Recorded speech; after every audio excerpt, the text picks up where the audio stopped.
Au nom du Père et du Fils et du Saint-Esprit. Amen. La paix de Jésus soit dans votre maison, sa paix et sa joie. Alléluia, nous sommes dimanche. C'est la fête. C'est la fête comme tous les dimanches où nous fêtons la résurrection de Jésus en allant à la Sainte Messe. Ça n'est pas une obligation d'aller à la messe, voyons. C'est du bonheur. Absolument. Nous allons retrouver l'époux, notre bien-aimé Jésus. Alléluia. Merci Jésus. Saint Évangile selon saint Marc, chapitre 1, versets 29 à 39. En sortant de la synagogue, il se rendit à la maison de Simon et André avec Jacques et Jean. La belle-mère de Simon était au lit avec de la fièvre. Tout de suite, il lui en parle. Jésus s'approche et la soulève en la prenant par la main. La fièvre la quitte et elle commence à leur faire le service.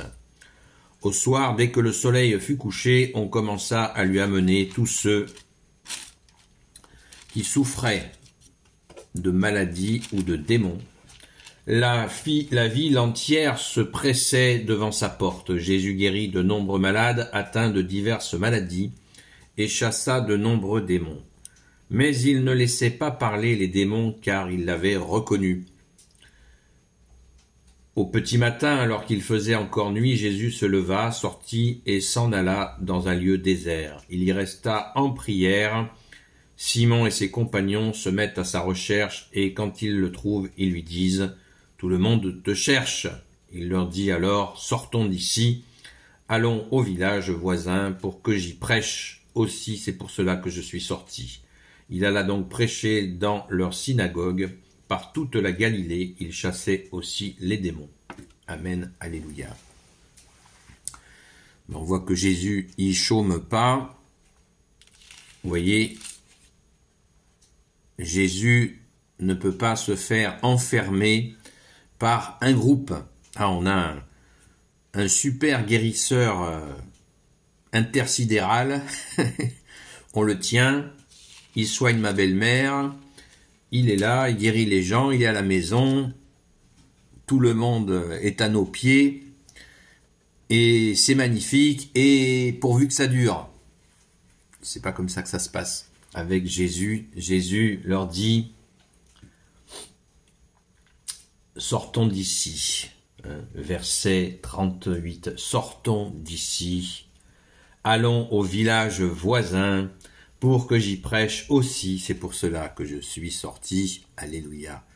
Non, Jésus n'est pas un guérisseur intergalactique, bien-aimé Jésus, tu es le Fils de Dieu, le Fils unique du Père. Alléluia. Merci Jésus, toi l'agneau de Dieu, l'agneau sans tache. C'est extraordinaire. C'est magnifique parce que vous voyez, les humains sont comme ça, nous, je le sais, j'en suis un. On veut toujours enfermer ce qui est inenfermable. On ne peut pas enfermer la liberté, la lumière. Essayez d'enfermer la lumière, essayez d'attraper le soleil pour le coincer dans votre maison, ça va être difficile. La lumière intérieure, c'est pour tout le monde, tous ceux qui le souhaitent, tous ceux qui l'accueillent. Relisez le chapitre 1 du Saint-Évangile selon saint Jean et vous comprendrez de quoi je parle. Alléluia, merci Jésus d'être la lumière. Oui, comme le dit le Credo, lumière née de la lumière, vrai Dieu né du vrai Dieu, engendré, non pas créé, de même nature que le Père. Amen, alléluia. Donc, soyons dans cette joie en lisant toutes ces guérisons. Et encore, comme l'a dit encore saint Jean, tout n'est pas écrit dans l'Évangile concernant les miracles. Alors, on imagine. On imagine tant de merveilles, mais toujours, revenons, ne nous enflammons pas trop, puisque c'est dans un contexte, vous voyez, Jésus dit, verset 34,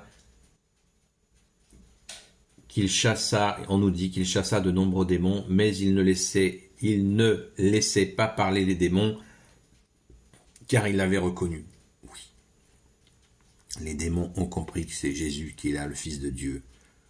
C'est dit à plusieurs reprises, le démon confesse que Jésus est le Fils de Dieu.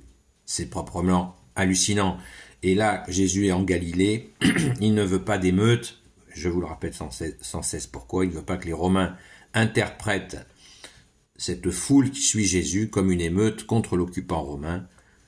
Jésus s'occupe de ses brebis, des brebis, il est le bon berger, les brebis que lui a donné son Père, et il s'en occupe, et jusqu'à les protéger, pas d'émeute, et Jésus, hop, il file de lieu en lieu, ainsi il touche plein de gens, et ça évite cette situation où il y aurait ceux qui pourraient s'accaparer Jésus. Bien pas du tout. D'ailleurs, à ce propos, on se réjouit encore une fois, gardons toujours dans un coin de notre tête, que Jésus est avec Saint Pierre, Saint Jacques et Saint Jean. Le fameux trio qu'on retrouve pour la guérison de la petite fille qui rentre dans la maison, Saint Pierre avec Jésus, Saint Pierre, Saint Jacques et Saint Jean. Tiens. Qui est là à la transfiguration? Saint Pierre, Saint Jacques et Saint Jean. Voilà, 3 apôtres à qui Jésus va montrer une intensité de miracle particulière. Pourquoi? Pourquoi? Quelle mission puissante. N'oublions pas que vous connaissez les missions puissantes de Saint Pierre, de Saint Jean, qui a écrit l'Apocalypse notamment, qui a accueilli Marie, la Sainte Vierge, qui a vécu avec la Sainte Vierge, et sans oublier Saint Jacques. Saint Jacques a été en responsabilité sur Jérusalem, où il a été supplicié d'ailleurs. Il a été martyrisé à Jérusalem. Donc, vous imaginez dans l'ambiance du moment, de l'époque, Saint Jacques qui prend la tête de l'Église, enfin qui prend la responsabilité de Jérusalem, ça lui a coûté sa vie. Merci Saint Jacques. Donc, soyons dans cette joie que Jésus soit venu pour tous les hommes, toutes les nations, qu'il accueille, évidemment, qu'il accueille. Ça peut prendre du temps. C'est à nous de choisir parce que nous sommes aimés, infiniment aimés par toi Jésus, et nous avons du mal à laisser notre cœur. Notre cœur, il a envie d'aimer Jésus. C'est naturel. C'est naturellement surnaturel. Alléluia. Merci Jésus. Sainte messe à vous. Béni soit le Père, le Fils et le Saint-Esprit. Amen. Ô Jésus, toi qui peux tout et qui portes tout, toi le Sauveur, toi l'Emmanuel, je te confie toutes celles et ceux qui regarderont cette vidéo, ainsi que leurs proches, selon ta seule volonté, ô Jésus. Sainte Marie, Reine des cieux, toi l'Immaculée Conception, toi qui écrases le serpent, toi qui as la lune sous tes pas, toi notre Mère, Notre-Dame. Saint Joseph, toi le juste et le saint, toi le sage, toi la terreur des démons, toi le saint gardien de la Sainte Église catholique apostolique. Sainte Marie-Madeleine, notre chère sainte patronne, et vous tous les saints et saintes amis de Jésus. Je vous les confie, toutes celles et ceux qui regardent ces vidéos ainsi que leurs proches selon ta volonté, ô Jésus. La paix de Jésus soit dans votre maison. Je vous dis sainte messe à vous. Quand on va à la messe, on va en premier de chez premier pour Jésus, cette relation d'amour, retrouver notre époux, notre bien-aimé Jésus, le roi de gloire, le Dieu de nos vies. À très vite.